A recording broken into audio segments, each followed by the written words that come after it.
Hola, ¿qué tal? Buenas tardes. Nos encontramos desde la ciudad de Nuevo León y la Ciudad de México, reunidos aquí en el cuarta edición de Norte Creativo, impulsado por Conarte y por la Escuela Adolfo Prieto, un festival que reúne una serie de diálogos, reflexiones, análisis y conversaciones en torno a las industrias creativas, con el objetivo de sumar y aportar a estas industrias y estos ámbitos que, pues si bien tienen unos tiempos de desafío y complicados, también son las mejores para reinventarse. Hoy esta tarde, a las 16 horas, estamos aquí reunidos para conversar en torno a un proyecto que precisamente tiene que ver con este tema. El proyecto que nace a partir de los libros de aislamiento, y ya les iremos platicando y conversando cómo es que nace, para qué va y los objetivos que reúne esta colección de reflexiones.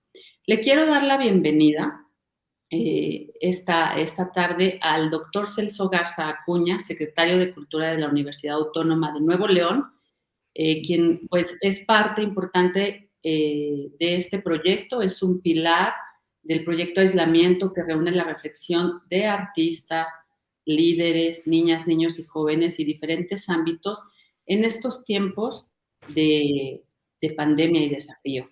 Muchas gracias, doctor, por estar con nosotros y compartir esta tarde con la gente de Conarte y Norte Creativo. No, muchas gracias, querida Nelly, por la invitación y bueno, de compartir la mesa virtual con el sensei, como dices, con todo el respeto y admiración de Ernesto Piedras y bueno, el maestro Francisco Serrano. Muchas gracias. Gracias, Celso.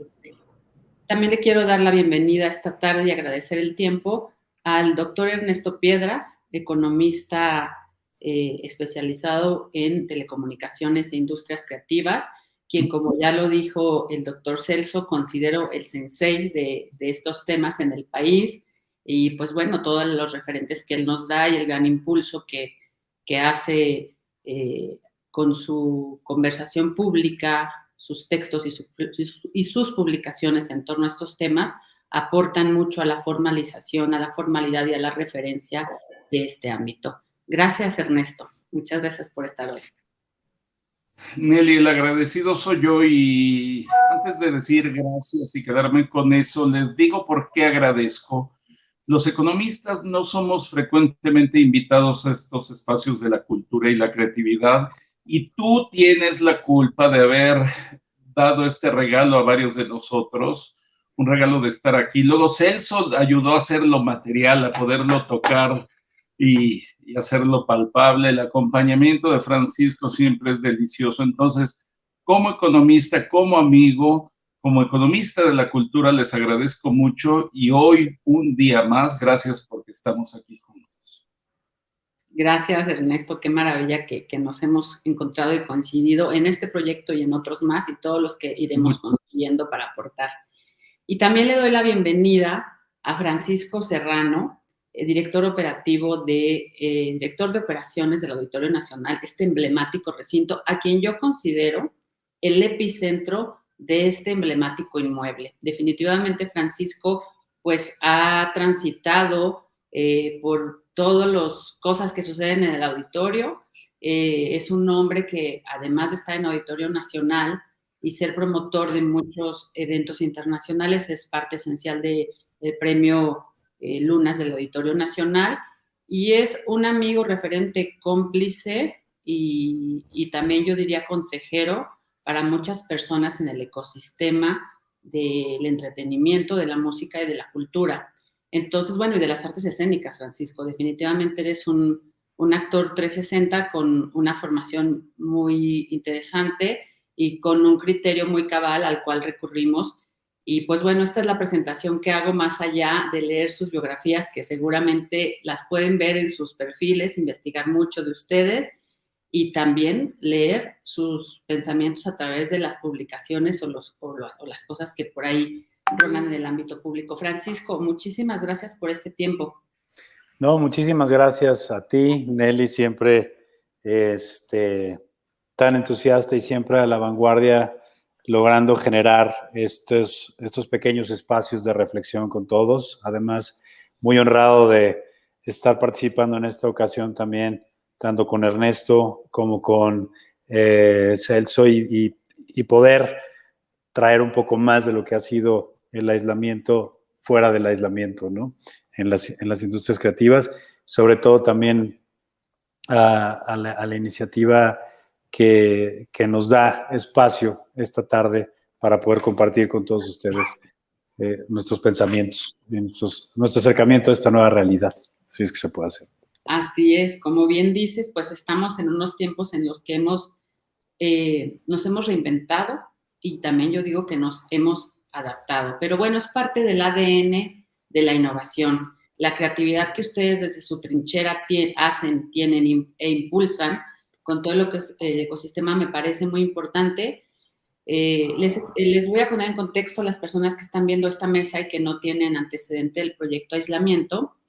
El proyecto Aislamiento es unos libros que nacieron en 2020, muy a principios de la pandemia, donde en una primera edición, que se las voy a mostrar aquí, y que por ahí en las conversaciones les van a poner los libros electrónicos porque están de manera libre y electrónica, son unos libros que se quedan para el acervo cultural y la memoria histórica y que reúnen el testimonio en este primer tomo de creadores de todas las disciplinas, de cómo se sienten, cómo ven, las emociones son muy importantes, pero también las ideas propositivas, las perspectivas y las reflexiones en estos tiempos o en esos tiempos que nos enfrentábamos en 2020 ante la pandemia.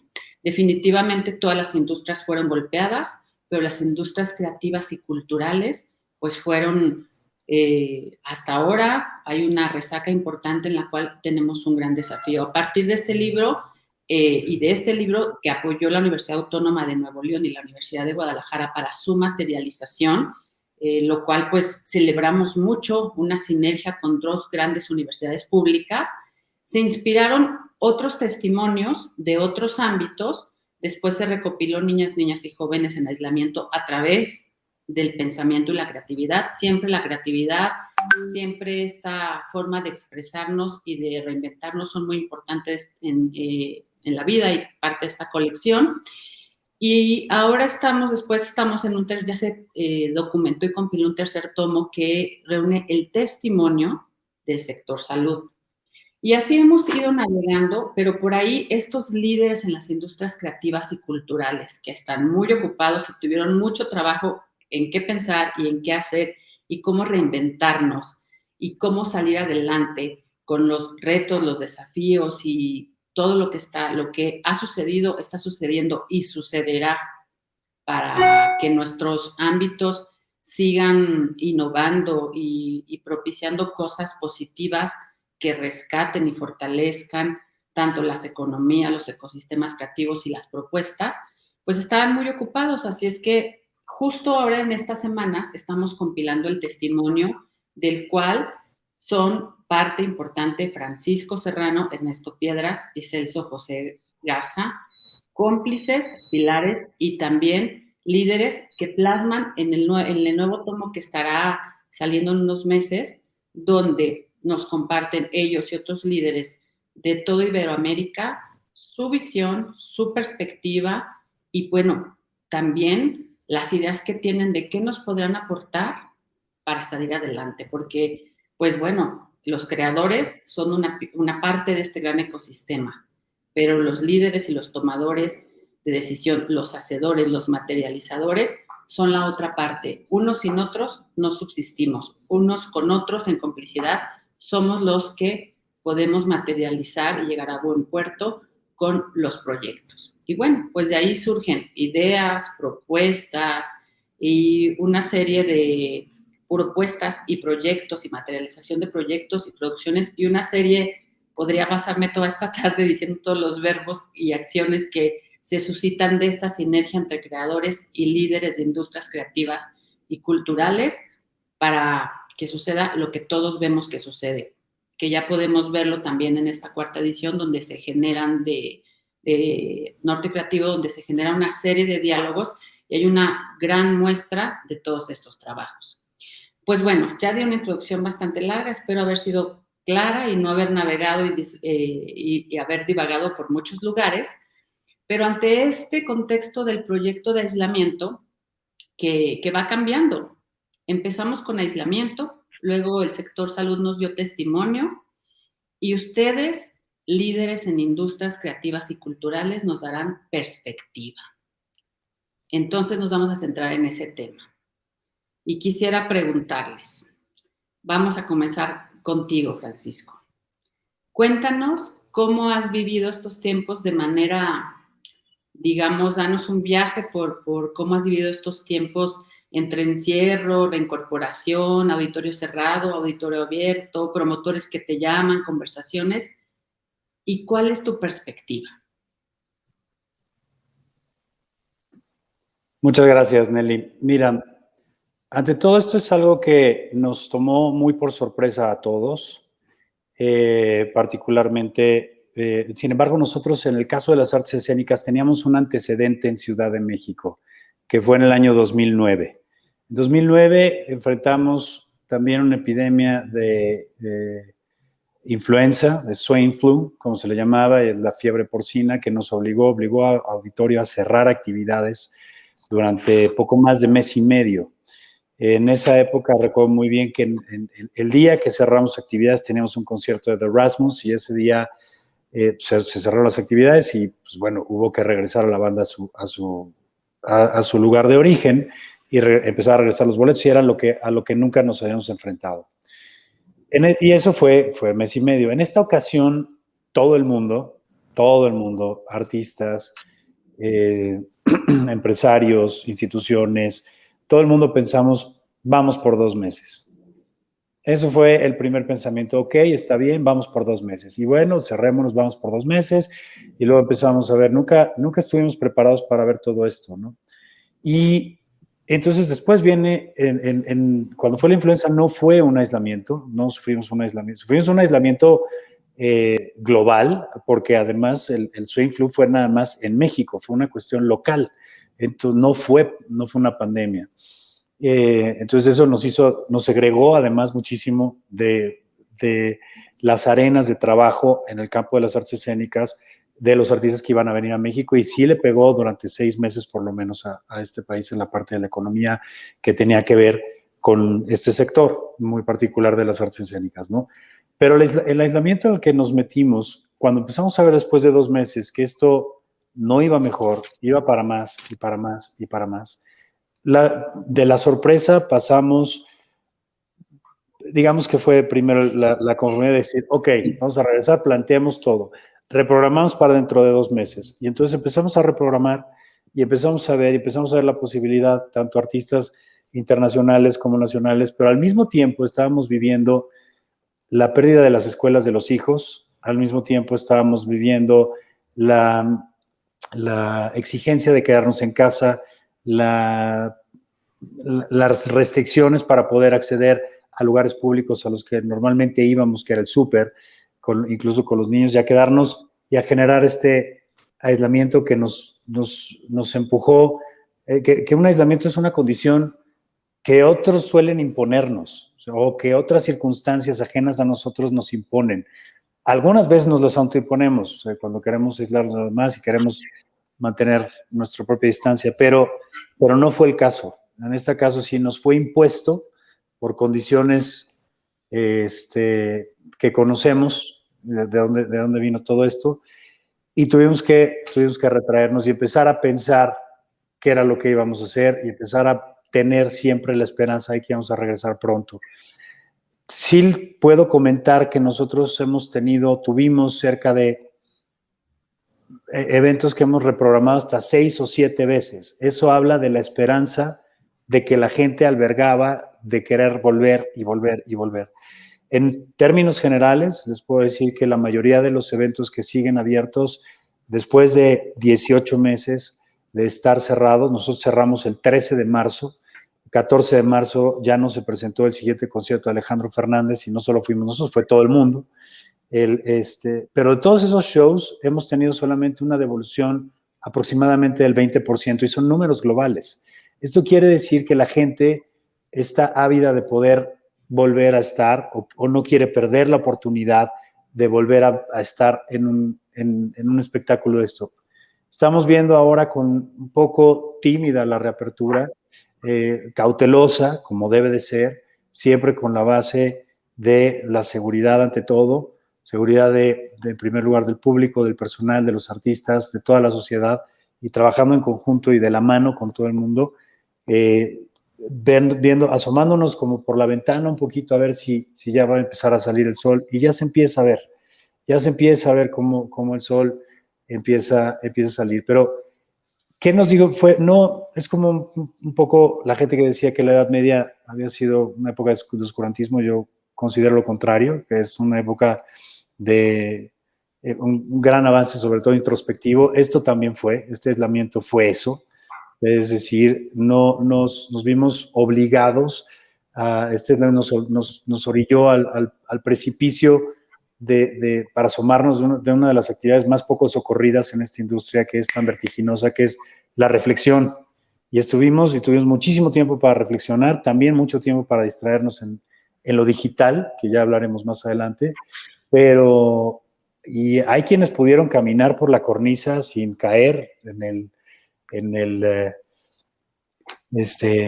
canto de las sirenas del precipicio de la reflexión, pero hay otros que sí se arrojaron de lleno al vacío ante la necesidad de poder comprender, de saber, de aprender y de transformar y de crear. Las artes escénicas fue uno de los, a pesar de que fue, y sí debo decirlo, yo creo que sin temor a equivocarme, una de las actividades más satanizadas. Fueron como el foco el que se consideró el foco de mayor contagio durante mucho tiempo, es decir, teatros, conciertos, estadios, el entretenimiento masivo también, el foco de mayor contagio. Y sin embargo, fuimos el primer sector en cerrar, fuimos el último en abrir, o hemos sido el último en abrir, y sin embargo hemos sido de los más productivos en cuestiones creativas, y en que hemos transformado toda una industria en la cual de repente nosotros nos asomábamos tantito, pasando ya de lo que fue a la perspectiva. Lo que ha transcurrido estos 18 meses es que antes tú veías un nuevo territorio y te asomabas, veías, evaluabas, decidías si le entrabas o no, te retirabas o medianamente lo asimilabas. Ahora no. Ahora estos nuevos territorios nos engulleron de pronto, y de pronto cuando abrimos los ojos ya estábamos dentro de la panza de la ballena como Jonás, y en ese momento tuvimos que empezar a aprender a nadar para poder sobrevivir. Y esto da muchas oportunidades, pero también ha polarizado discursos y visiones. Esta es la perspectiva. Nada va a ser como antes, nada absolutamente en ningún lado.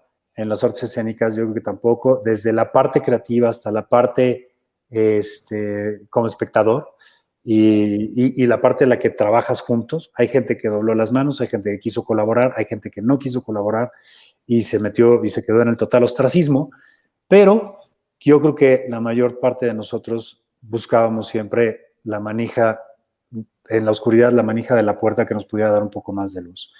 Y yo creo que ahí vamos, mal que bien, siempre ha sido negociar, ha sido buscar como sí. Y ahora en las artes escénicas se está buscando el como sí, no como no.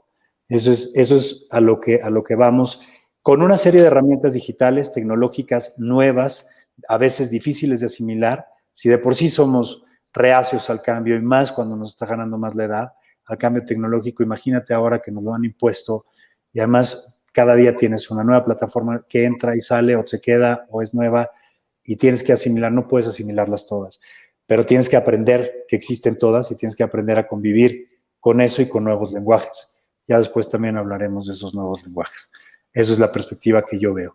Vamos para adelante, vamos más fuertes, las artes escénicas más encontradas consigo mismas, el artista más claro de lo que puede ser, sin saber hacia dónde va tampoco el público, sin saber mucho de dónde puede esperar, el público temeroso también de asistir, hablo de público de las expresiones en vivo, y también un público volcado que también se volvió un poco, había un término en los 90s que era el couch potato, que te quedabas pegado a la televisión. Ahora también mucho del entretenimiento y de la cultura, la gente cree que hacer cultura o que ver cultura o que asistir a cultura es a través solamente de la pantalla y cree que con eso ya hicieron la tarea de ver cultura y no es así, o no desde mi perspectiva, ¿no? Pero esos son los principales cuestionamientos, ¿no? Muy bien, de acuerdo, coincido contigo en varios puntos, en los puntos de que la reincorporación en los recintos ha sido disciplinada y con medidas también. Yo ya tuve oportunidad de asistir a algunos eventos en Jalisco, en el Conjunto de Artes Escénicas de la Universidad de Guadalajara, y me sentí muy segura, muy bien. O sea, y creo que así está sucediendo en la mayoría de los recintos, porque hay un ánimo y un espíritu muy profesional y de colaboración. Entonces, hay que darle gran valor a eso. Y pues en estos tiempos volátiles, cambiantes, inciertos, ambiguos, doctor Celso, desde su trinchera, ¿cómo están las cosas? ¿Cuál es la mirada? Sí, gracias, Nelly. Pues yo creo que el signo de estos tiempos, o sea, de estos últimos 18 meses, es la incertidumbre, ¿no? Tú lo mencionas y también lo menciona Serrano ahorita que dice la sorpresa, ¿no? El signo de estos momentos, de este momento de la pandemia, es la incertidumbre en todos los ámbitos de la existencia y, bueno, concretamente en el ámbito de la cultura lo ha sido. Sin embargo, también, como lo dice Serrano, ha sido el sector también de los más productivos, no obstante el más golpeado, que se mostró en toda su vulnerabilidad, ha sido de los más productivos. Yo creo que nadie estaba preparado para enfrentar esta pandemia en ningún ámbito, nadie estaba preparado y, sin embargo, yo creo que desde el punto de vista de las instituciones, en este caso de las instituciones de educación superior y concretamente la Universidad Autónoma de Nuevo León, como esas entidades que, bueno, también forman parte muy importante del sector cultural en el país. Las universidades públicas o privadas aportamos muchísimo al sector cultural en recursos financieros, humanos, bienes y servicios, etcétera. Yo creo que se reaccionó de una manera inmediata y eficaz, Nelly. Acá en Nuevo León, la Universidad Autónoma de Nuevo León puso en marcha una estrategia digital para sacar adelante sus funciones sustantivas de docencia, de investigación y de extensión de la cultura en un proceso de aprendizaje, de adaptación, de mucha flexibilidad, con una gran disposición de los equipos de trabajo y en un proceso de permanente aprendizaje, de prueba y error, ¿no? Insisto, nadie estaba preparado, pero ha habido una gran disposición de adaptarse, de seguir adelante, de no quedarse con los brazos cruzados. Yo creo que es inmoral detenerse y quedarse con los brazos cruzados. Yo creo que ha sido fundamental esta disposición de las autoridades y de los equipos de trabajo por adaptarnos y, bueno, en este caso, poder trasladar toda la actividad presencial a las plataformas digitales y a las redes sociales con esta disposición de mantener adelante en este caso de las instituciones de educación superior, bueno, mantener estas funciones sustantivas de la enseñanza, la investigación y de la difusión de la cultura. Acá en Nuevo León hemos estado desde el marzo del 2020, nuestra última actividad fue la Feria del Libro One Leer, una feria que se celebra durante 5 días, 300 actividades con 30,000 asistentes. Fue la última actividad en Monterrey incluso.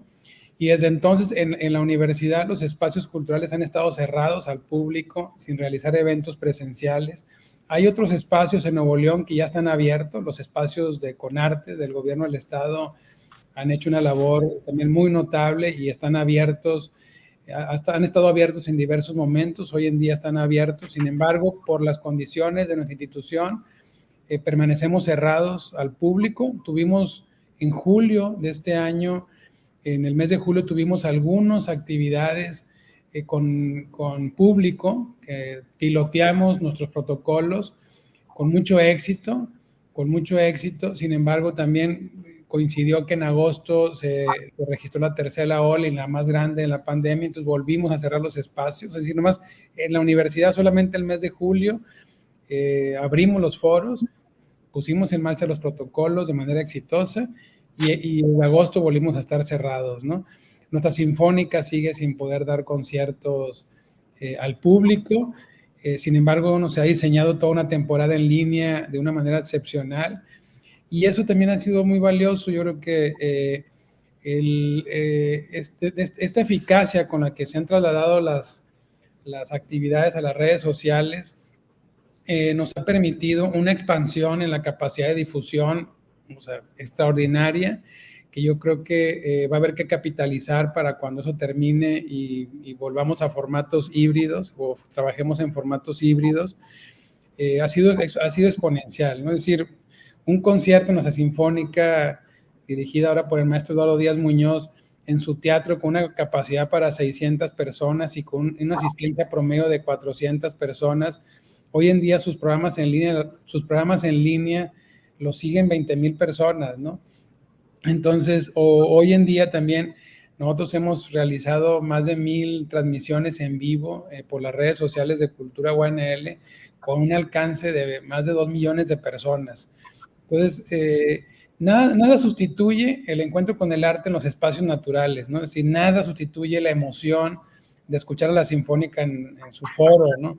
Nada sustituye ver una obra de teatro en el aula magna de la universidad o escuchar una conferencia de Juan Villoro en la Casa del Libro. O sea, esa emoción del encuentro con el arte en sus espacios naturales, nada lo reemplaza.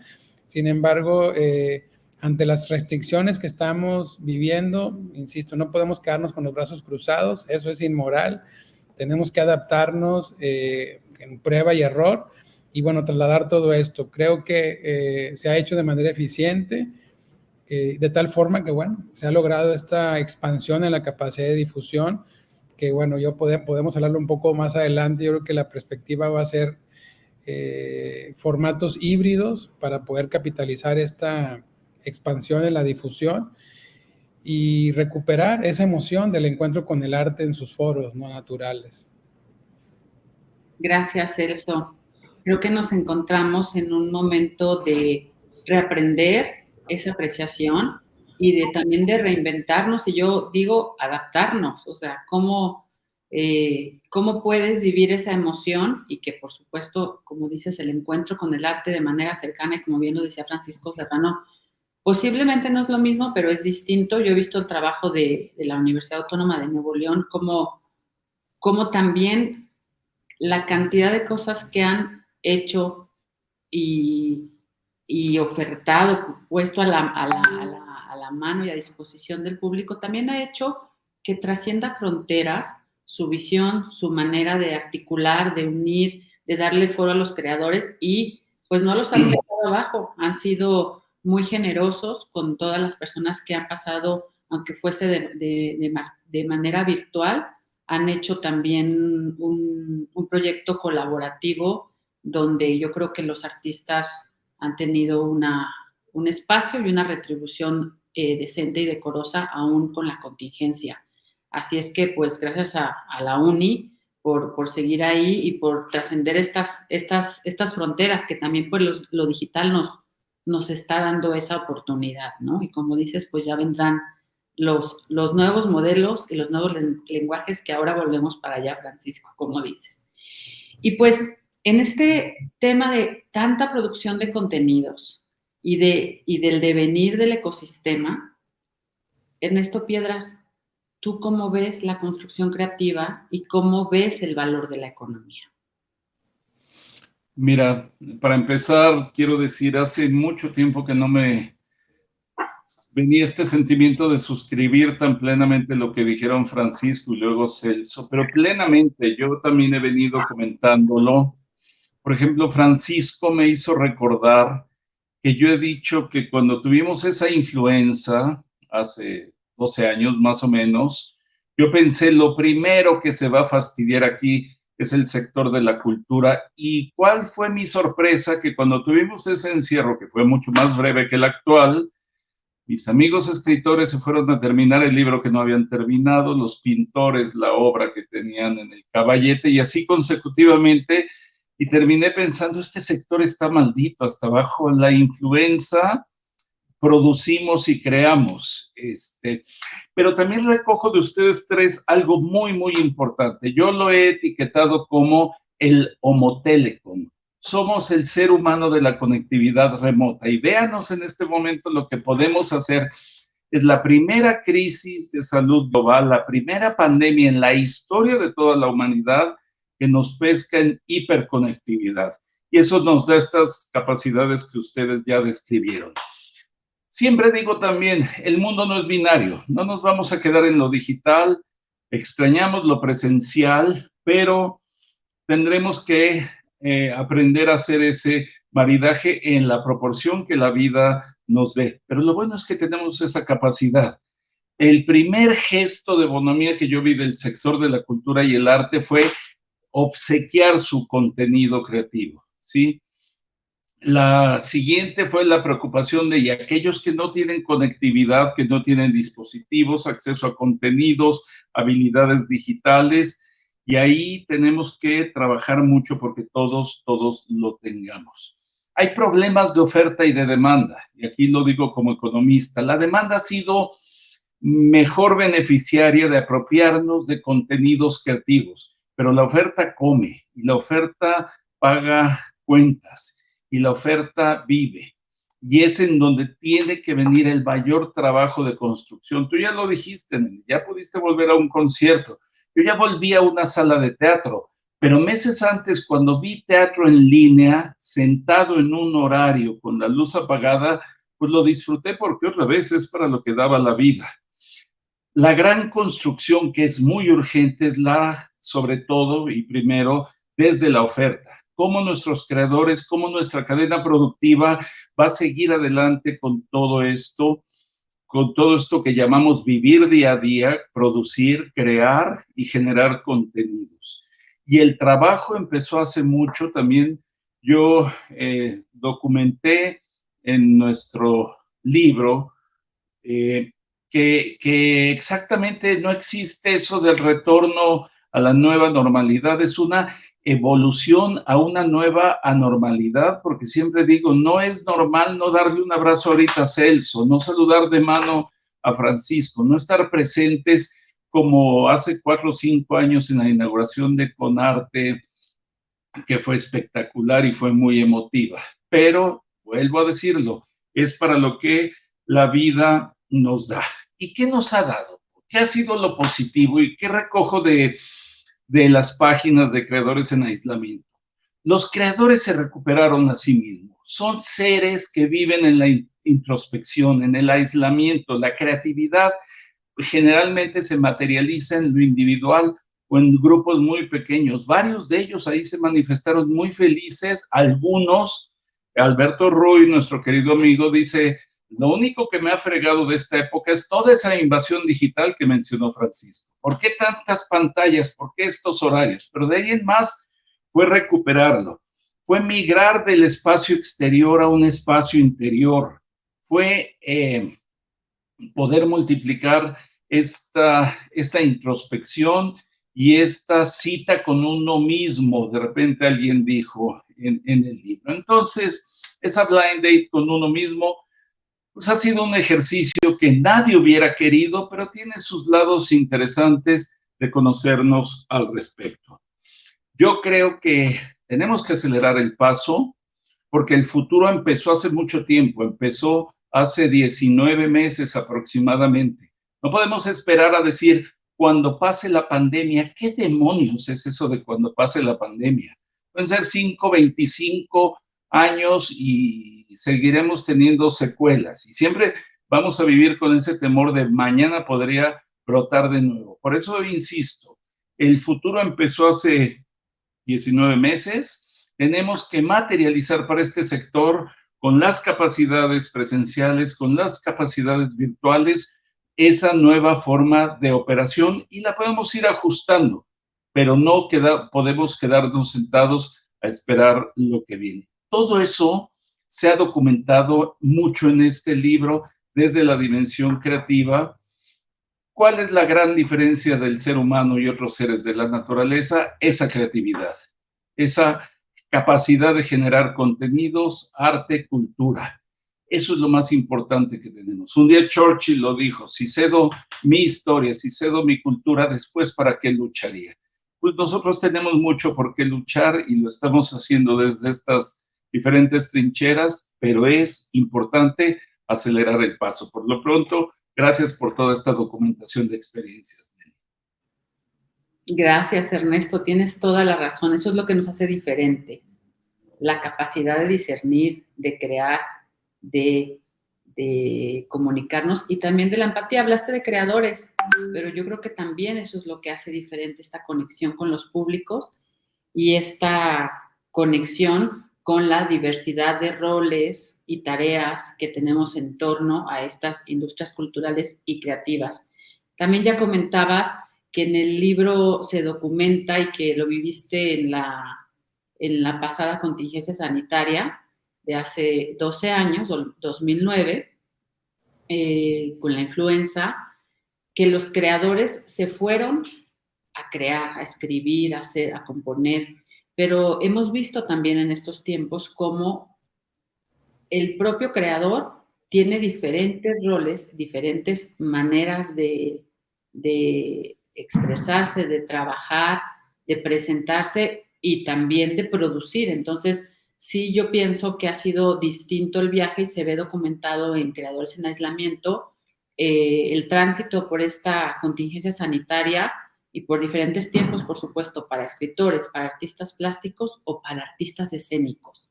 Son totalmente diferentes desafíos, aunque todos compartimos cosas. Hay aristas, hay diversidad y sí quiero aprovechar para agradecerle a los creadores en todas las disciplinas artísticas y a los intelectuales y a los pensadores todo lo que nos han regalado con su generosidad en estos tiempos, porque yo lo digo en el prólogo de este libro, no somos canasta básica, no son canasta básica, pero esenciales sin duda alguna.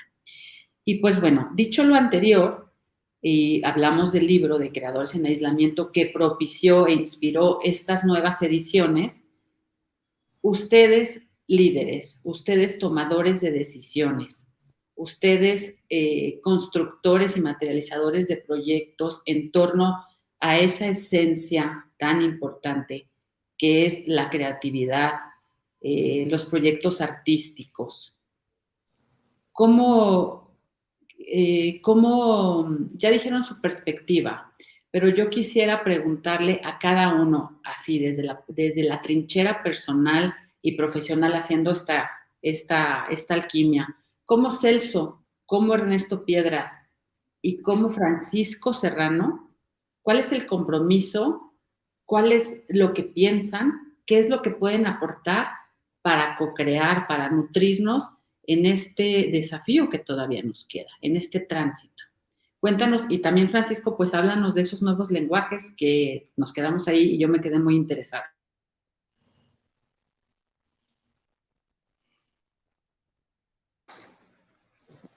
Bueno, ¿quién comienza?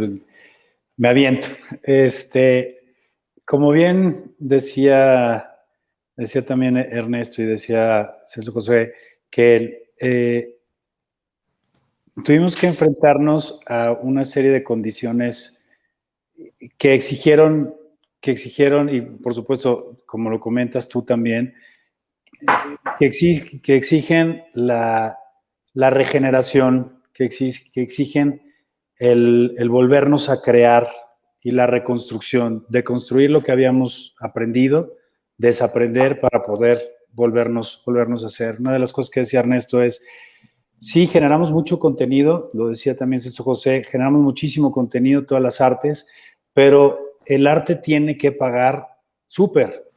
El arte paga el gas, paga la luz, paga el agua, y está bien. Y esa es una de las partes de la ecuación que a veces nos cuesta trabajo entender. Recuerdo mucho que en una ocasión, en paz descanse, el maestro Manzanero decía, a mí me piden que yo me pare a tocar cuando me invitan a algún lado y pues depende de quién, pero normalmente no me paro porque yo de eso vivo.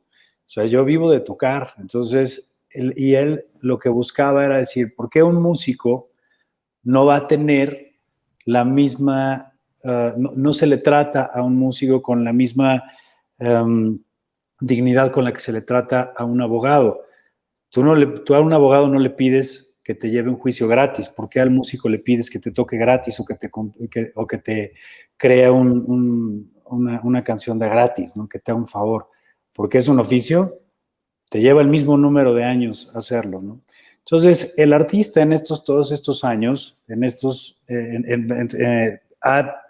ha desarrollado una manera también de hacer ver esos derechos. Y en esta ocasión no ha sido la excepción.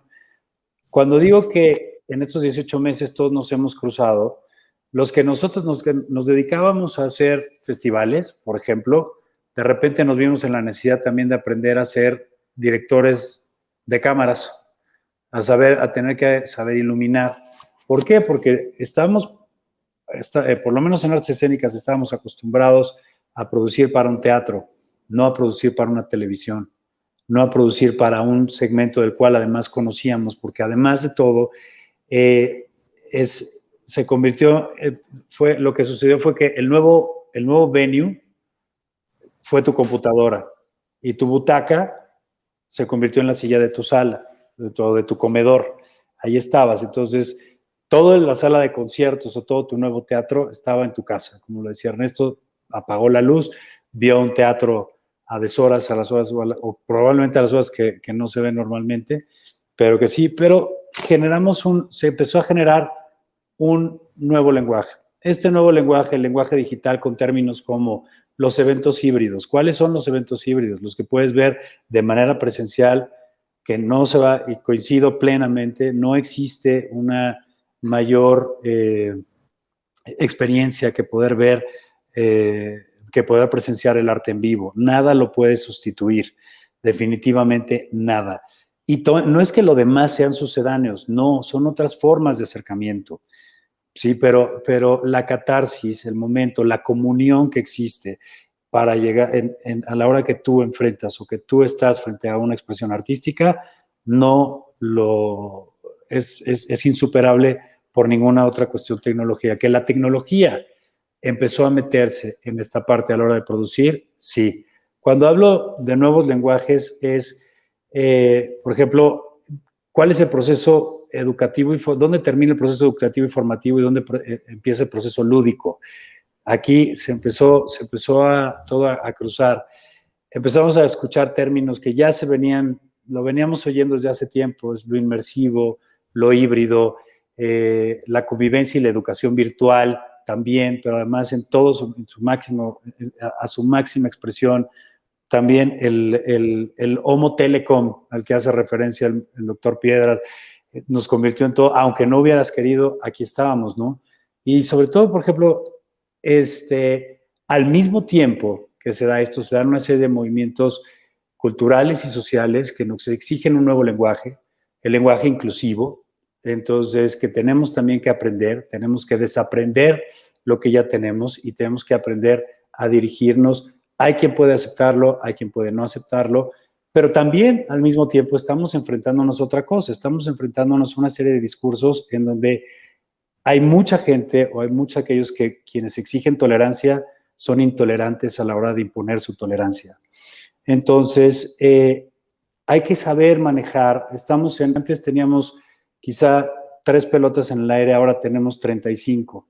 Hay una gran gama de oportunidades, hay miles de árboles que crecieron en esta pandemia en plataformas digitales y de las cuales podemos nosotros estirar la mano, bajar un fruto y comerlo. Podemos abrevar de todos estos cuencos que ahora existen, pero también hay que saber cuáles valen la pena y cuáles no, y eso nos exige mucho conocimiento. Eso exige que seamos mucho más selectivos y que seamos cuidadosos, además, sobre todo, dónde vamos pisando y hacia dónde queremos ir, sobre todo en la parte, hablo en la parte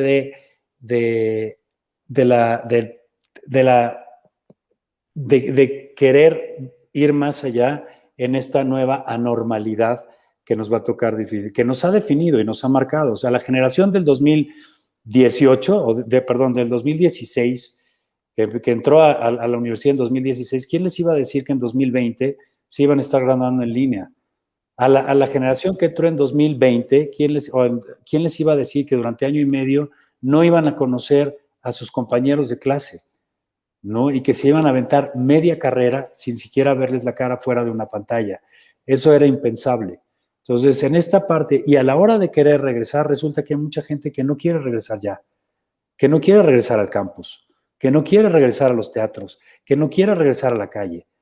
Eso también es otra cosa. ¿Y cómo le vas a hacer para poderlos atraer de nuevo? Ese es el gran reto. El gran reto es saber cómo llegar y cómo comunicarte. ¿Por TikTok?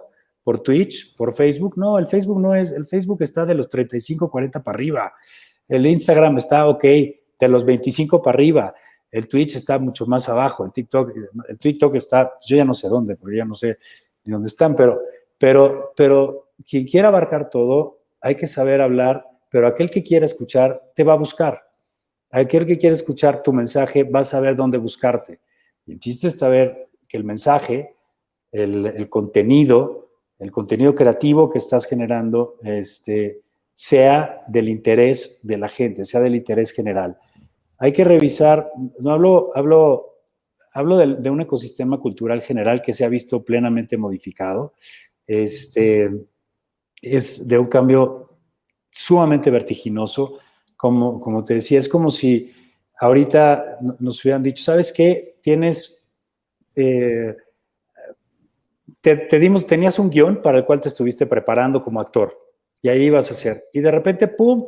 Ya cuando te estás preparando te lo quitan y te dicen, bueno, aquí está tu nuevo guión, pero nada más tiene 2 líneas. ¿Y qué crees? Te vamos a ir dictando las líneas día con día y te vas a tener que adaptar a cada una y vas a tener que ir escribiendo y reescribiendo un final nuevo cada día. Eso exige mucho, eso exige estar al día en todo. Entonces, finalmente la respuesta es que hay mucho más preguntas todavía que respuestas. Y aquel que busca una respuesta, pues debe estar consciente que lo único que va a encontrar va a ser más preguntas, que eso es lo fascinante además de lo que estamos buscando, de lo que estamos viviendo ahorita, ¿no? Y saber navegar y saber ir. Aquel que crea que puede tener todas las respuestas o que pueda saber qué es lo que va a suceder de aquí a 2 años o 3 años, digo, realmente mis respetos. Y si le atina, pues porque se ponga a dar cursos de melate, porque entonces yo sí lo compraría. ¿No?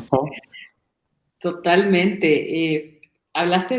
Hiciste un viaje interesante por varios temas, pero definitivamente son tiempos de reaprendizaje, de adaptarnos, de desafío, desde el lenguaje hasta cómo conectar y cómo llegar y cómo producir y cómo lograr miles de proyectos. Hay estudios ya muy importantes que hablan de, bueno, ya los artistas no solamente pueden crear. Y ahí es donde viene la exigencia también de la profesionalización y de tener más capacidades o más bien habilidades, desarrollar nuevas habilidades, porque capacidades existen, desarrollar unas habilidades que antes no estaban preocupados por ellos.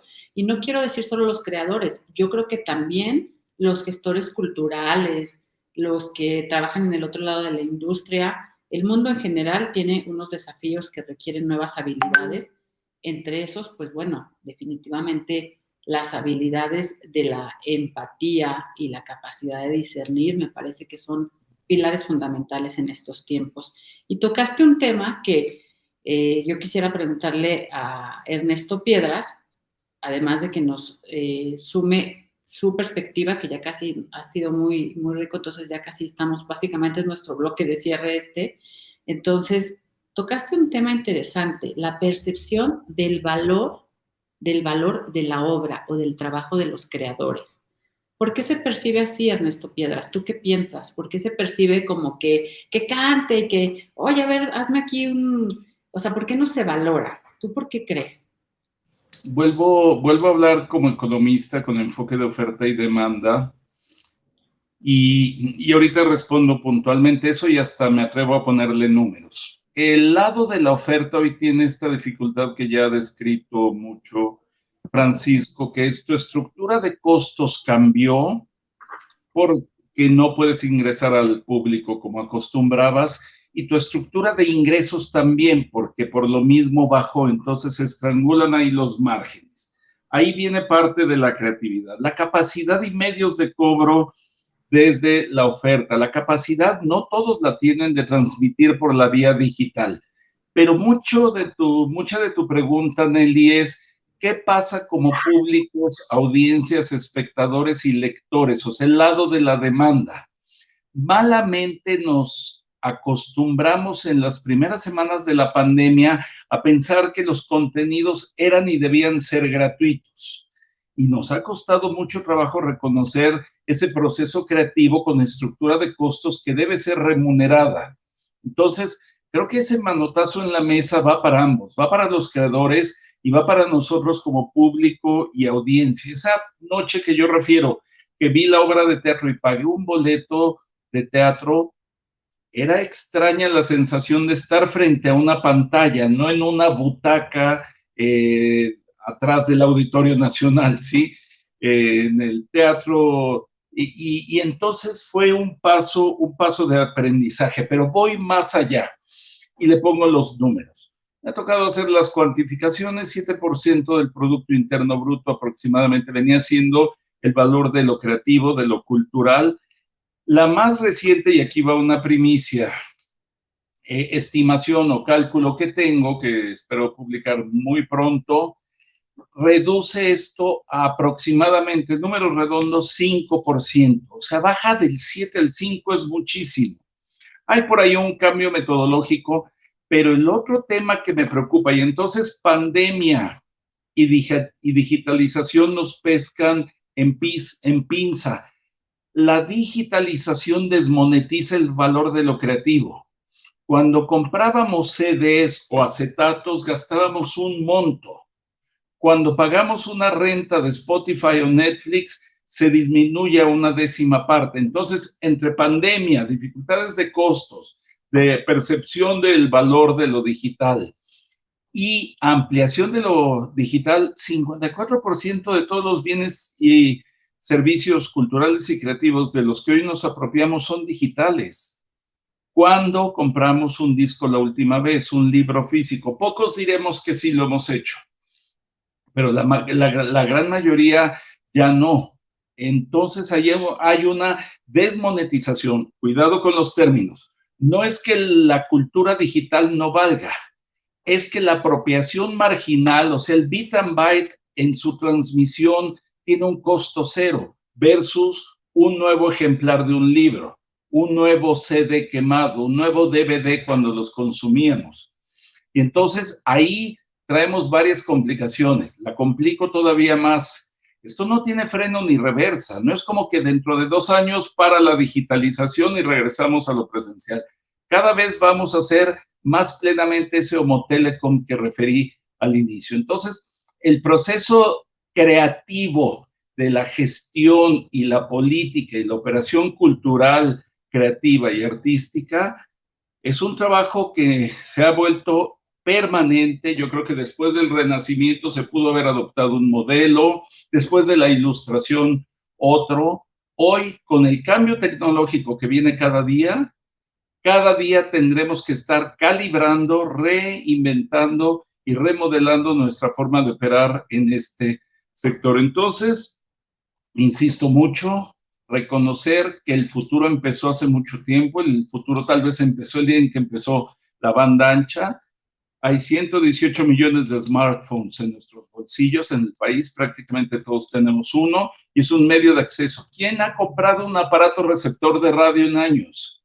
Tienes tu smartphone que transmites a la bocina, y así las películas y así los videos. Entonces, yo lo pongo en números, lo pongo cuantitativamente, pero el trabajo es colectivo y hoy más que siempre hace falta esta multidisciplinariedad de lo académico, como lo hace Celso, de la operación de centros tan importantes como el Auditorio y el Lunario con Francisco, de la academia, de los analistas, de gente como tú, desde el ámbito editorial y de organización de eventos. Más que siempre, hoy la cultura y lo creativo debe ser de todos.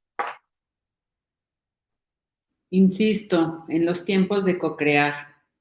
Y en ese sentido, doctor Celso, cuéntenos cómo desde su perspectiva, ¿cuál es el compromiso? ¿Cómo podemos fortalecer esto?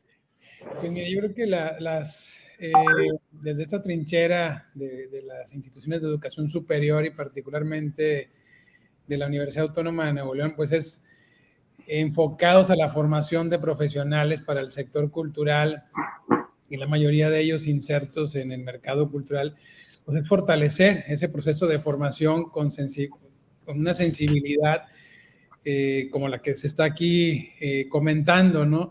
Sobre todo porque los profesionales que se están formando pues son forjadores de los procesos creativos, que es la médula de las industrias creativas. Somos generadoras, las instituciones de educación superior, generadoras de un valor simbólico, que es también otra esencia de la economía creativa y del valor económico, pues se ofrecen beneficios para el desarrollo material de los creadores, de los gestores culturales y de la sociedad donde nos desempeñamos. Y en ese sentido, bueno, nosotros dedicados, digamos, a dos ámbitos fundamentalmente, ¿no? Satisfacer las necesidades culturales de la sociedad, contribuyendo a garantizar el acceso a bienes y servicios culturales, por una parte, y también dedicados a contribuir a resolver las necesidades de los propios artistas, ¿no? Y en ese contexto, ahora en pandemia, cómo nosotros nos pusimos a reflexionar cómo garantizar ese acceso a la cultura de los universitarios, de la comunidad en general, y cómo apoyar a los artistas, ¿no? Esos dos ámbitos. Y una de las primeras acciones que estoy recordando que emprendimos en abril del 2020 fue poner en marcha un programa para generar contenidos de calidad, de cultura y arte, para transmitir en las redes sociales. No teníamos esos contenidos, había que empezar a generarlos. Y bueno, ¿cómo lo hacemos? Y se diseñó una serie de convocatorias dirigidas a los artistas para que generaran esos contenidos y al mismo tiempo retribuirles esa producción de contenidos para transmitir en nuestras plataformas digitales y redes sociales. Y ahí es donde también encontramos esta condición admirable de reinvención de la que tú has hablado, Nelly, y también de la que ha hecho referencia Francisco y el maestro Piedras, esta capacidad de reinvención de los propios artistas para trasladar sus producciones artísticas convencionales, por decirlo de alguna manera, a las plataformas digitales y reafirmar esa condición también imprescindible de la cultura y las artes, ¿no? Instrumentos de resistencia en esta pandemia e imprescindibles para la vida misma, ¿no? Yo creo que si algo nos ha acompañado en esta existencia es la lectura, ver películas, escuchar música, y bueno, obviamente lo que hemos hablado con la posibilidad de que podamos regresar al espacio natural y encontrarnos con esas expresiones artísticas en sus foros naturales. Yo creo que el reto en ese sentido, desde nosotros, desde las instituciones de educación superior, como lo ha dicho Ernesto y el maestro Francisco, ¿no? El reto de cómo comunicarnos ahora, cómo aprender a comunicarnos y cómo reivindicar la presencialidad. Yo creo que una de las posibles aristas para resolver estos retos, yo creo que es la disposición de vinculación y de cooperación, Eli. Es imprescindible. Yo creo que el signo de la gestión cultural en el siglo XXI pasa por la vinculación y la cooperación. O sea, todo es posible si entre todos, digámoslo, ¿no? Es decir, la acción de una institución de educación superior tiene que darse con los diferentes actores de los sectores públicos, privados, sociales, educativos. Yo creo que con esta disposición de vinculación y cooperación podremos resolver muchas de las interrogantes que se están planteando y que se seguirán sucediendo, ¿no? Yo soy testigo de que tú eres un incansable promotor de esta transversalidad tan necesaria, indispensable, y más en estos tiempos.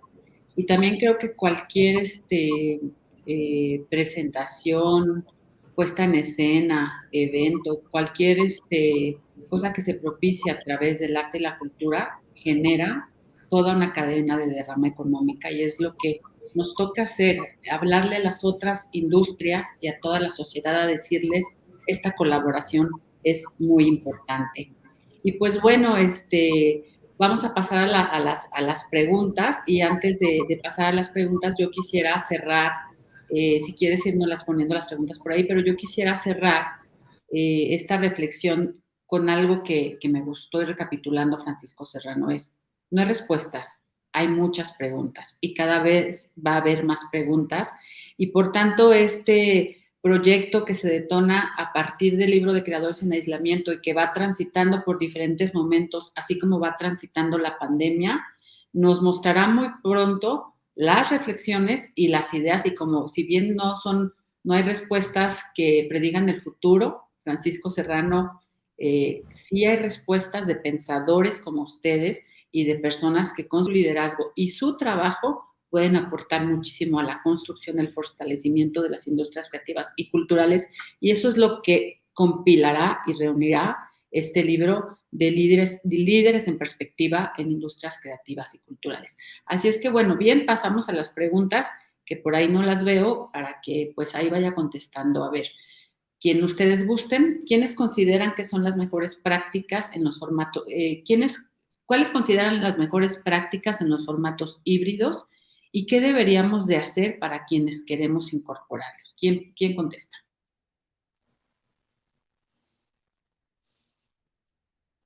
Mira, se me ocurre decir que no me casaría con un solo modelo. A mí me impresionó mucho la última producción de David Bowie, sabiendo que tenía cáncer terminal. Le dijo a su productor, vamos a grabar este disco, pero yo nunca voy a estar en el estudio. Y lo hicieron por WhatsApp y por teléfono y a la distancia. Entonces, prepandémico, y ya lo produjo así, y tú escuchas la producción, es una de sus mejores obras. Esto se vino a saber mucho tiempo después. Yo creo que por la naturaleza de la actividad va a variar la forma de hibridización, porque hay unos que sí queremos hacerlos presenciales. O sea, los espacios de Francisco, como se dice del teatro, son espacios que huelen a gente. No querría solo estar haciéndolos en pantalla, pero una sesión académica con Celso o una conferencia como esta es más fácil hacerla de manera remota. Entonces, es muy interesante que el menú va a ser muy vasto, igual que había foros grandes y foros pequeños, pero también tendremos que aprender a tener nuevas formas de apropiación y de apreciación, ¿sí? Querríamos hacerlo presencial, pero por el momento esto no va a dar. Insisto, se han habilitado espacios abiertos tipo autocinemas, galerías virtuales.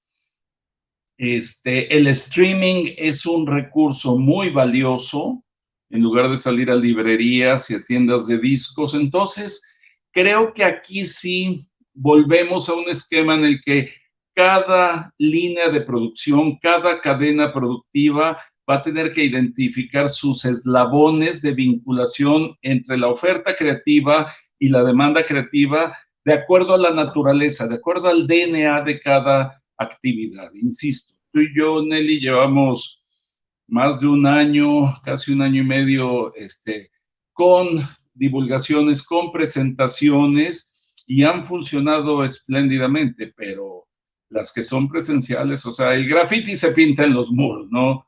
Costaría mucho trabajo que lo pintaras de manera virtual, pero no me cierro a pensar que existan oportunidades. Hoy más que siempre, insisto, la cadena productiva que estábamos acostumbrados a que hubiera sociedades de gestión colectiva, apoyos gubernamentales, es el otro elemento que no hemos tocado, pero tan importante es la aparición de la tecnología como la desaparición del Estado como mecenas, virtual desaparición, que es otro elemento de reformateo. Francisco dijo, pasamos de 3 bolas en el aire a 30 y tantas, ya llevamos, Francisco, casi 50 en esta conversación y las que se acumulen. Entonces,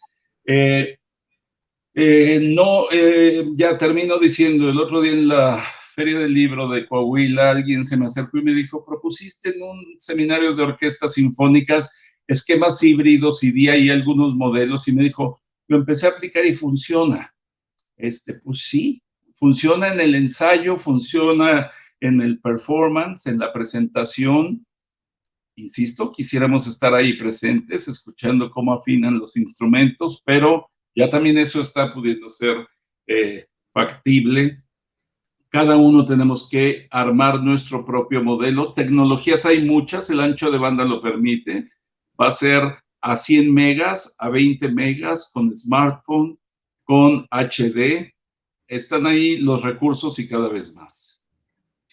Totalmente de acuerdo. Habrá que elegir los canales de acuerdo a la demanda y la oferta y la expresión que sea. Y pues bueno, mencionaste a David Bowie, ese innovador emblemático desde entonces. Siguiente pregunta es, ¿la música, el cine y más ahora son por suscripción y no valorados individualmente? Se habla que tal vez pronto también lo serán con los teléfonos y los autos. ¿Van hacia allá los bienes y servicios culturales? ¿Quién quiere contestar?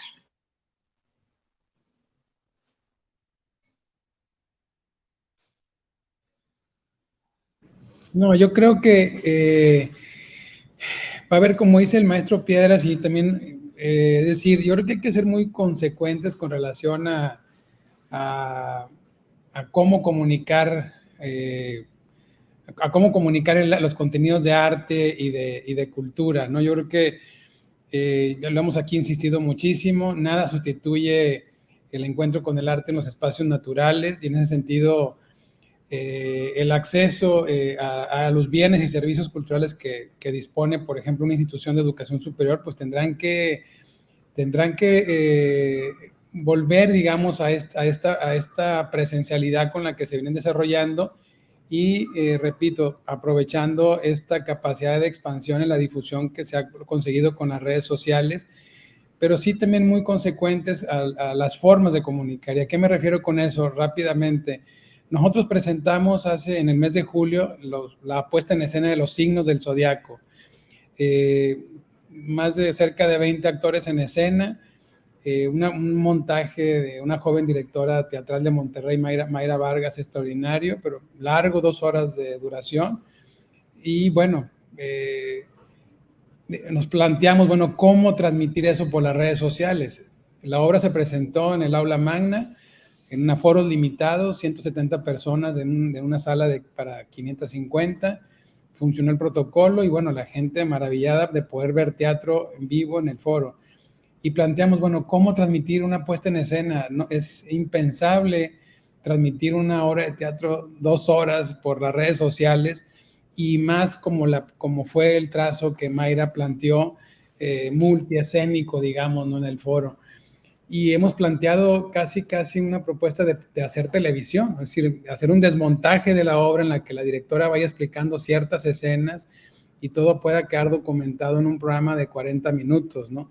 Es decir, también aquí el aprendizaje que se ha dado en este lapso es que a la nómina se han incorporado, digamos, personajes que no estaban en la cadena de producción, digamos, convencional. A nuestra nómina se han incorporado diseñadores, editores de audio, editores de video, programadores, ¿no? Y de tal forma que también, por ejemplo, nuestro taller de teatro experimental a cargo de Yanina Villarreal, también lo han hecho de una manera muy extraordinaria. Sus montajes han sido híbridos, grabando escenas en locaciones, grabando escenas en el foro, incorporando audio, textos. Es decir, se han incorporado muchos elementos que en la presencialidad no existían y que en este lapso en este proceso de aprendizaje se han ido incorporando de tal forma que si ustedes revisan las redes sociales de Cultura UNL y advierten los contenidos de nuestro taller de teatro, pues Yanina ha hecho un ejercicio muy inteligente de intentar, bueno, adaptar el lenguaje teatral a las plataformas digitales, entendiendo que hay que comunicarlo de una manera eficiente. Y en ese sentido se han incorporado muchos otros elementos inéditos para lo que se hacía convencionalmente, ¿no?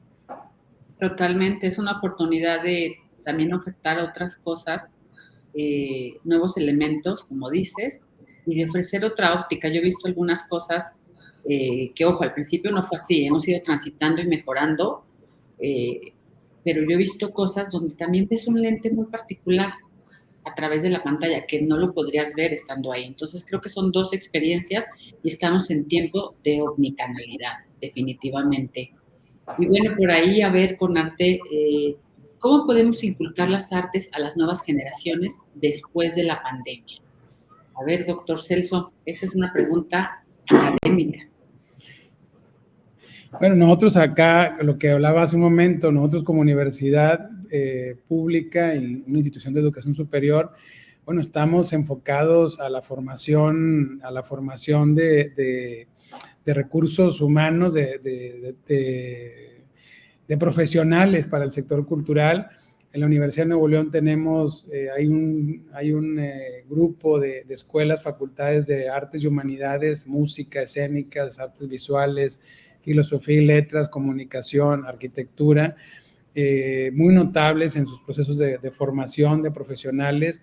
Se acaba de abrir justamente en pandemia el año pasado una licenciatura en la Facultad de Artes Escénicas, en la Facultad de Filosofía y Letras, de gestión, de edición y gestión de la cultura. Y también el año pasado en pandemia, nuestra preparatoria técnica, Pablo Olivas, abrió un bachillerato técnico en artes, en la que se van a estar formando gestores culturales a nivel técnico.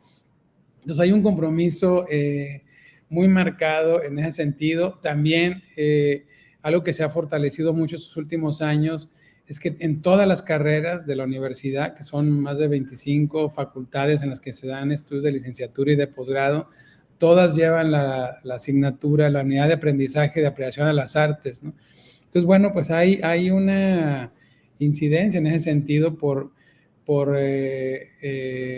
la formación integral de los universitarios, en el que el arte y la cultura juegan un papel muy importante, ¿no? Y en ese sentido las escuelas también están en un ejercicio de difusión de la cultura muy fuerte, en el que te puedo asegurar que hoy en día todas las escuelas preparatorias y facultades de la Universidad de Nuevo León son auténticas escuelas promotoras de cultura hacia el interior de sus planteles, ¿no?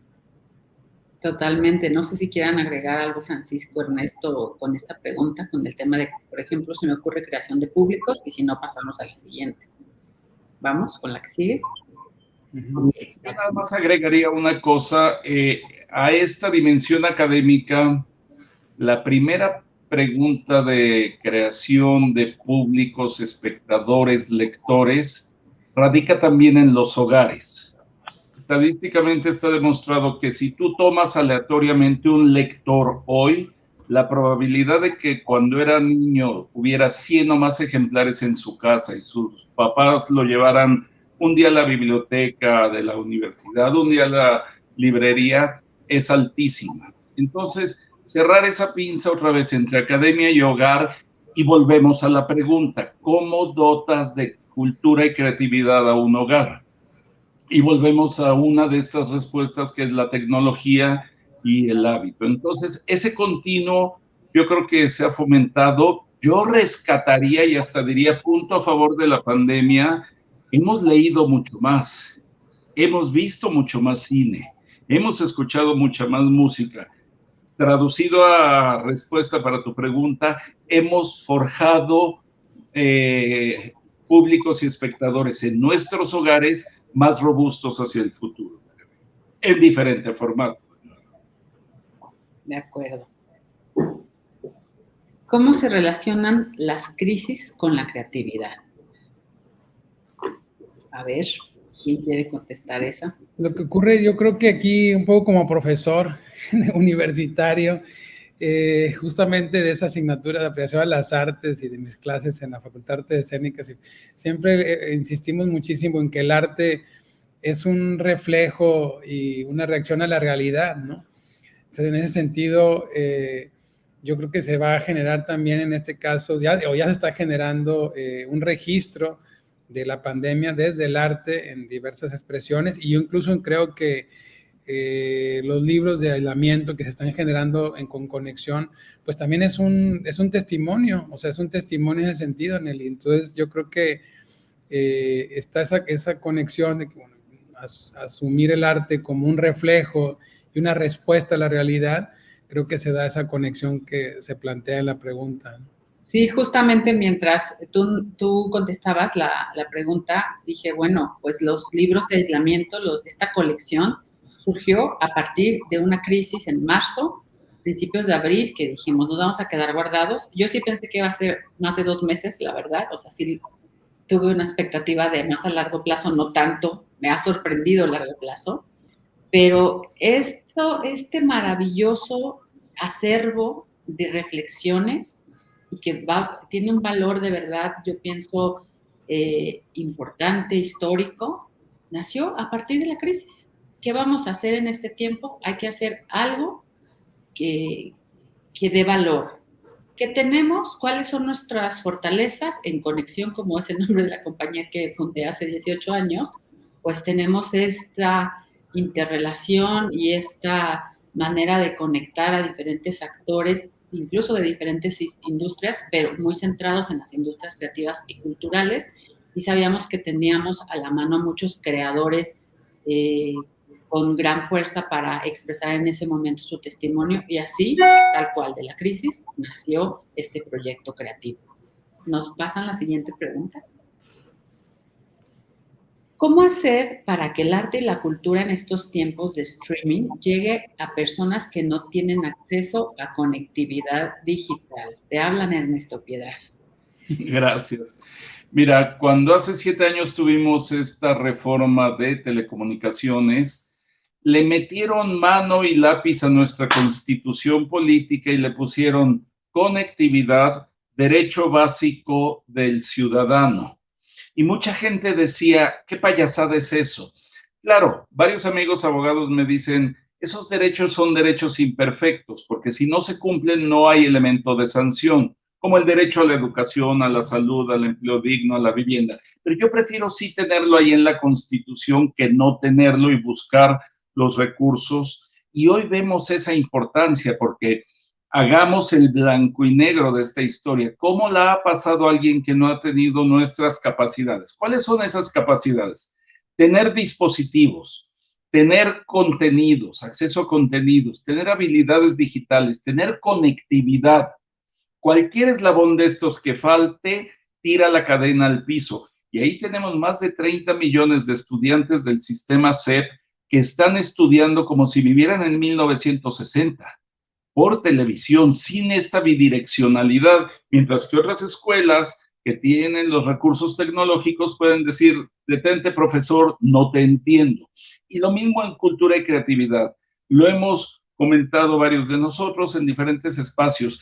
La cultura en este periodo de pandemia ha sido una suerte de vacuna. Nos ha ayudado a resbalar el COVID-19 y los que vengan de gran manera, pero no todos estamos ahí. Si nos vamos a los grandes números, la buena noticia es que casi todos estamos ahí. Para 121.1 millones de personas que habemos en México, hay 128 millones de líneas y 118.3 millones de teléfonos inteligentes. O sea, prácticamente todo aquel que tiene más de 10 años ya tiene un aparatito de estos para videojuegos, qué bueno que se diviertan, para clases, para escuchar música, para leer libros, para chatear, para ligar.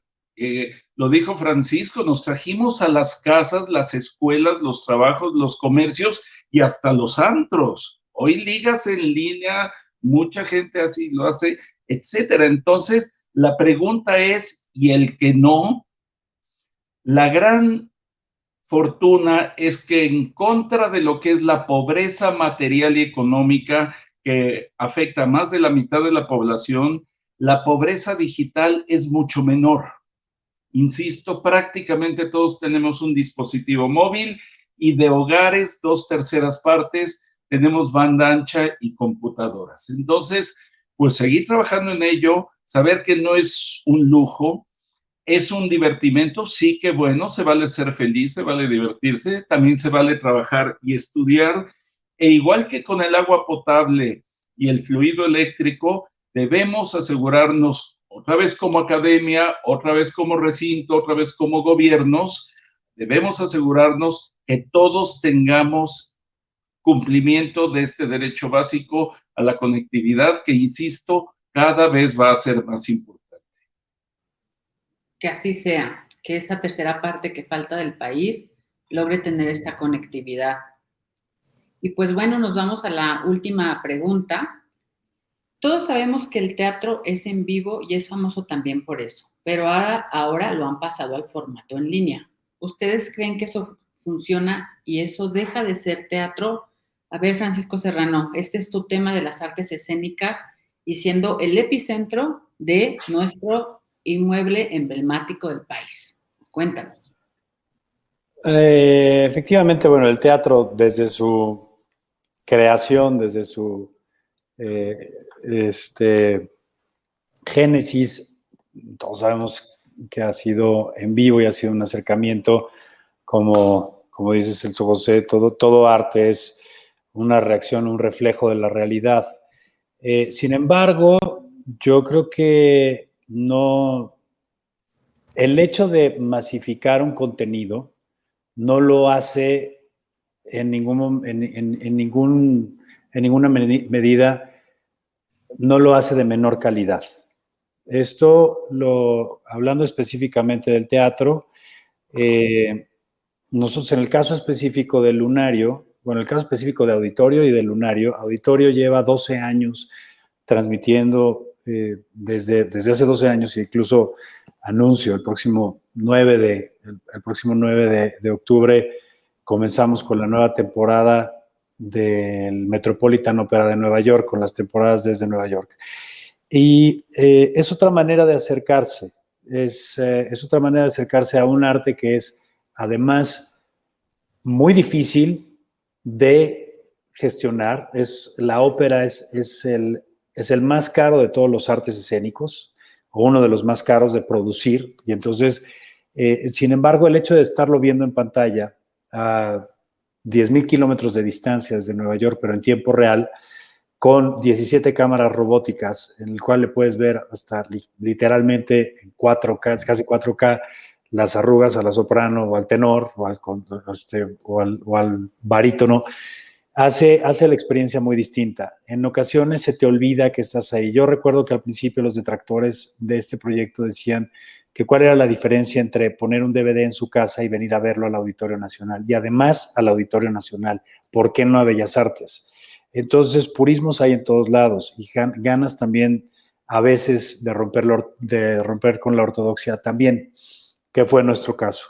Y así lo hicimos. Y en el caso específico del teatro, también llevamos más de 10 años aproximadamente presentando el National Theatre de Londres, en el Lunario del Auditorio. Este caso fue más particular porque si bien ellos empezaron a grabar las obras, no las grabaron nada más de que pusieron las cámaras y vamos a grabar, no.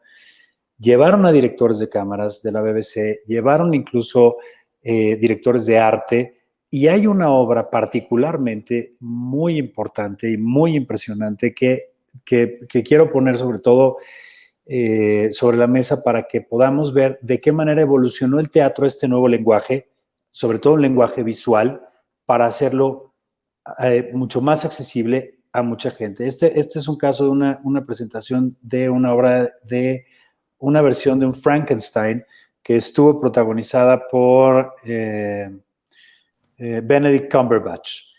Pero esta obra no fue nada más puesta por el National Theatre y producida por el National Theatre, no. O la otra obra que fue un Macbeth, en el cual estuvo Kenneth Branagh involucrado. Hay que recordar que Kenneth Branagh, además de ser actor, es director de cine, y fue un gran director de cine, sobre todo en su época más joven. Él hizo prácticamente todas las obras de Shakespeare, que además las dirigió y las protagonizó. Pero en el caso del Frankenstein, el otro que hizo la dirección de escena y la adaptación y toda la escenografía fue Danny Boyle, otro gran director de cine aquí en inglés que deben recordar por Slumdog Millionaire, por Shallow Grave o por películas como 28 días. Personalmente es uno de los grandes directores que más me gusta. Entonces, ellos adaptaron un lenguaje cinematográfico a una obra de teatro sin tocar el teatro. Es decir, el teatro existía, el escenario estaba, pero lograron colocar las cámaras con gente adentro de tal manera que lograron el efecto visual y del lenguaje cinematográfico para poderlo hacer accesible a toda la más gente alrededor del mundo. Logró, por supuesto, diseminar la idea del teatro y además hacerlo mucho más accesible a otros mercados que habitualmente no iban a llegar a ver una obra en el West End con Benedict Cumberbatch, con boletos agotados, pero lo pueden ver en una sala ahí sentados y además tomándose un trago. Esa es otra diferencia, ¿no? Pero muy importante. Pero no demerita, no se desvirtúa. Estoy de acuerdo con Ernesto en lo que dijo, muy importante, que muchas veces la digitalización desmonetiza el valor de la creación. Totalmente de acuerdo, pero no demerita el mensaje creativo en ningún momento. Entonces, tú puedes verlo y puedes tener acceso. Una persona, y me voy al extremo, una persona que tiene una discapacidad motriz fuerte, que no puede trasladarse a un teatro y es amante del teatro, este es el recurso y lo va a seguir disfrutando. Quizá no en un teatro en vivo, pero lo puede seguir disfrutando y es una manera también de acercarse a ellos y de atraerlos y de llevarles lo que es una herramienta que tenemos ahora que antes no existía. Y este lenguaje nos permite estar en casa de todos, ¿no? Ese es el punto, nada más. Gran reflexión, que además recapitulaste otro tema también de antes de pandemia, que ahora se replica, el Met de Nueva York. O sea, el Met se vivía a distancia, con una conexión en tiempo real, y pues así están los tiempos de omnicanalidad, pero yo creo que como público, como personas, pues nos toca estar abiertos a estas experiencias irrepetibles y a estos momentos tan únicos, sin precedentes. Agradezco mucho, Francisco Serrano, Ernesto Piedras, Celso José, este tiempo, compartirnos sus ideas que son parte importante de este proyecto que hemos propiciado para reunir a diferentes sectores y poder compilar sus ideas que se van a quedar ahí para la memoria histórica. Por ahí hay planes interesantes. Muchísimas gracias a Conarte, al Festival Norte Creativo, a la Escuela Adolfo Prieto. Y pues bueno, invito a las personas que escuchen esta mesa en este momento, la vean después en una retransmisión, que si quieren saber más del proyecto que se propició del libro Creadores en Aislamiento, lo busquen, está de manera libre gracias a la Universidad Autónoma de Nuevo León y a la Universidad de Guadalajara, lo pueden consultar, navegar de manera virtual, por ahí les están poniendo ya el link en los comentarios.